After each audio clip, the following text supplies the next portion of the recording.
Ahojte, ako sa máte? Ja sa mám super, pretože vám konečne oficiálne môžem predstaviť moju ďalšiu knižku, ktorá sa volá Dokonalá a už o chvíľočku ju nájdete vo všetkých knihkupectvách.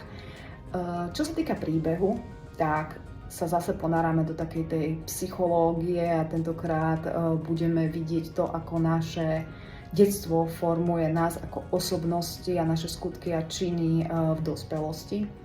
Hlavná hrdinka nie je dokonalá, ale nosí veľmi dokonalú masku, ktorá jej pomáha zamaskovať vlastne rôzne naozaj zlé činy, ktoré sú tak bez povšimnutia a človek nevie, či má viacej rozumu alebo šťastia, ale nič netrvá večne.